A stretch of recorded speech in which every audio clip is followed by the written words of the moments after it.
that has to do with that stuff. Okay. Okay. Anything? And yeah, you can look at me. Okay.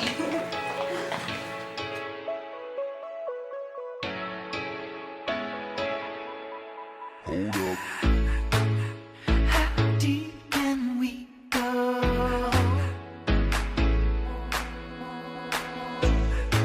'Cause you're pulling me straight down.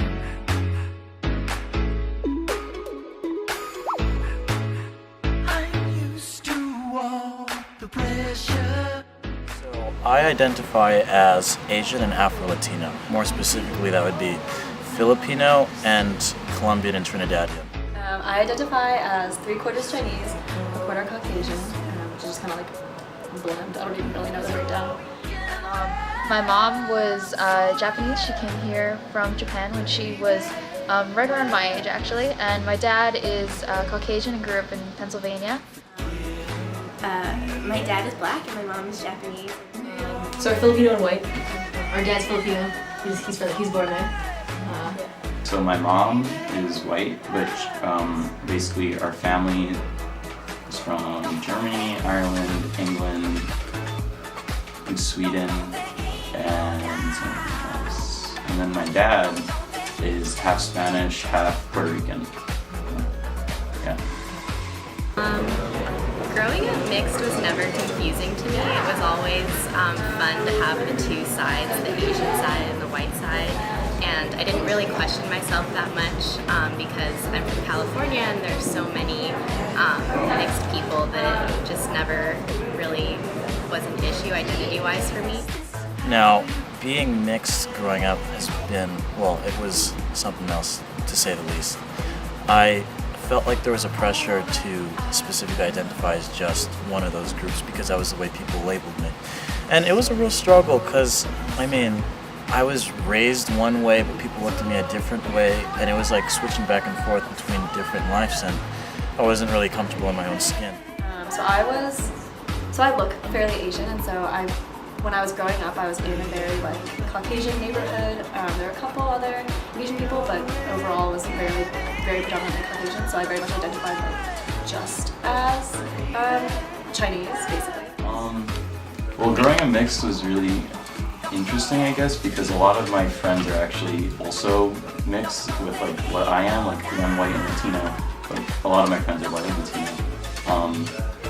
So I didn't think it was particularly abnormal, but I mean, you know, like not common. Yeah, so I grew up in Trinidad and Tobago. So Trinidad has like a big, well, compared to the US, mixed population. I took the statistic once and it's like 23% of people identify as mixed, which is like pretty high. So growing up in Trinidad, I didn't really have a problem with like being identified as mixed because it's a very multicultural society. So everyone sort of participates in like every sort of festival. It doesn't really depend on like what religion or what race you are. Everyone just comes together for it. So that was really nice growing up. Like growing up, like since our mom was white, so like I feel like she more like shaped us. So like we're not as Filipino. Especially being like yeah, we're like not that very Filipino. Like Filipino pop though. So. Yeah, that's to our roots in my face. Like really like the only thing that we had that was like Filipino influence was like really food. Really like our mom would make tortas and lumpia, so this is good. I guess like growing up, I kind of like being mixed because like we were like predominantly like white area, so like I like kind of like being different. Like it's cool, I guess. And then Growing up mixed was a really fantastic experience for me. I grew up in a town that was mostly white, suburban New Jersey. I really loved living there, but it was very interesting being mixed because it was something that really isn't common. And whether it's suburban New Jersey or really anywhere in the world, being mixed is such a unique thing to be and to be a part of, to be able to experience being a part of both cultures at the same time. Well, I didn't really think about it until I think middle school or high school, and everybody started asking what I identified as and whether I was Blasian or if I was just black or whether I was just Japanese and so on. But And then when I got to like 6th grade or so, we had this like cultural fair, I guess, and I had to pick if I was white or Latino. So it was really weird for me, and that's the only time I've ever been, I guess, uncomfortable, like trying to figure out whatever. So I mostly just stuck with being white until like high school, and I was like, oh, I guess it's okay to be mixed, you know that's a thing. It was weird for me. I had a different experience than a lot of people because I grew up not in Hispanic culture, which is what I identify as, but in Italy, speaking Italian, eating Italian food, and so that kind of got ingrained in my identity an alarmingly large amount. And then as I was growing up, after I came back to America, like started growing up as an American kid, I kind of started interacting more, especially with my extended family, with the kind of Cuban part of me. But I feel like that's kind of a part of me that I missed growing up because I grew up in an Italian culture. Coming to Cornell, though, I noticed that I was trying to like get involved, and some clubs were more traditionally white, and some clubs were more traditionally Asian, and it became an issue for me to like try to decide. It felt like I was choosing like half of myself I needed to identify as through all of these activities.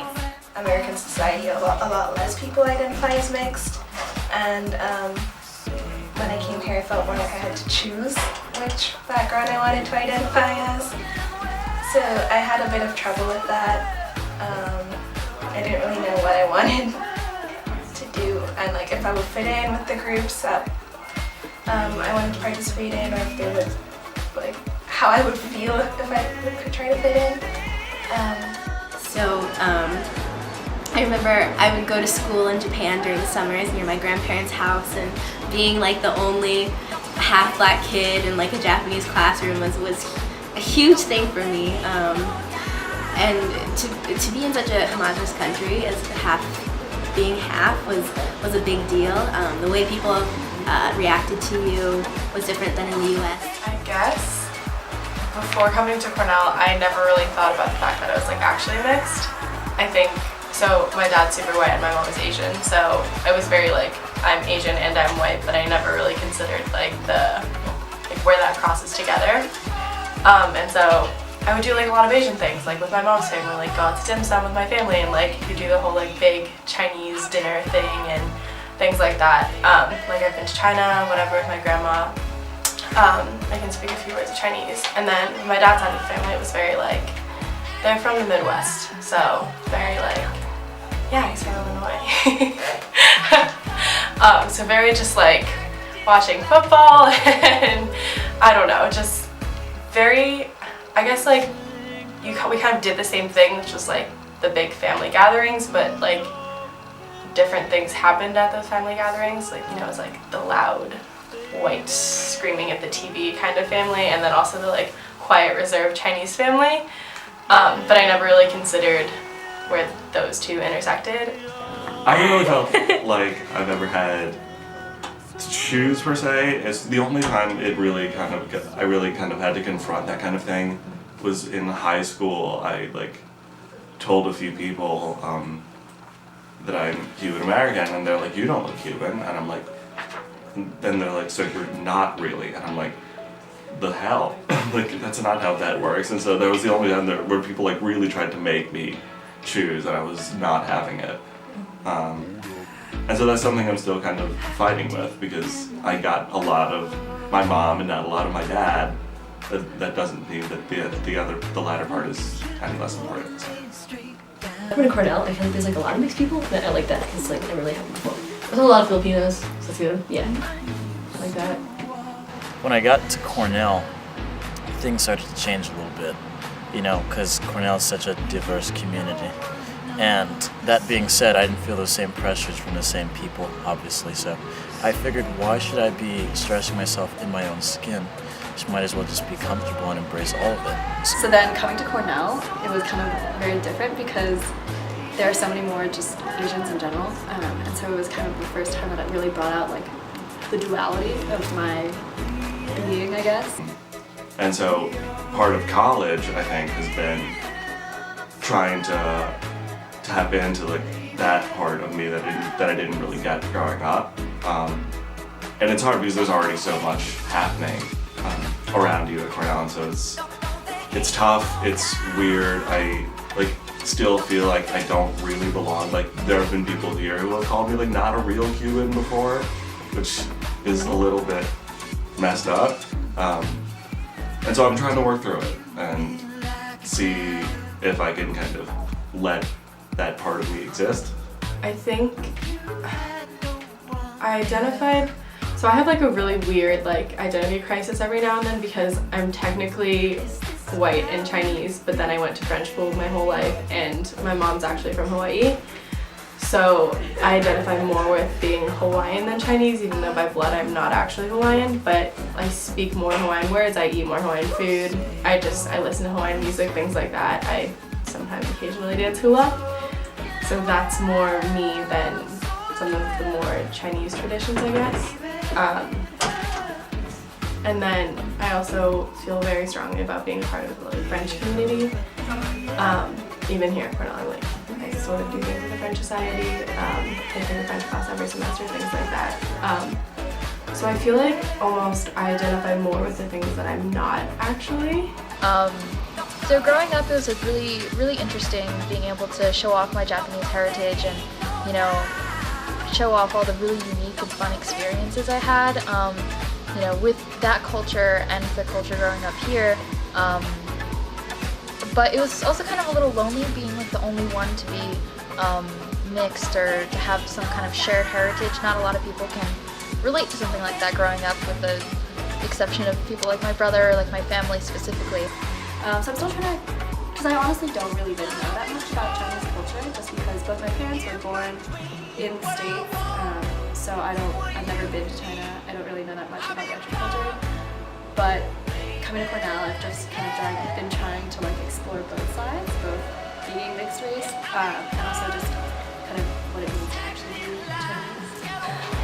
But after a bunch of soul searching, I guess, I kind of came to the conclusion that I was both halves of myself, and I could just kind of go in between the two identities, and it was completely fine, and I could like have my Asianness and I could have my white side, and they were both equally good. Coming to Cornell, I didn't want to just join like a black community or just join an Asian community or those cultural organizations. I wanted something where I could identify as both and discuss the things mixed people face. I came here and my freshman roommate was also half Japanese and half black, and it was so cool to have somebody living with me who also identifies but isn't actually part of my family.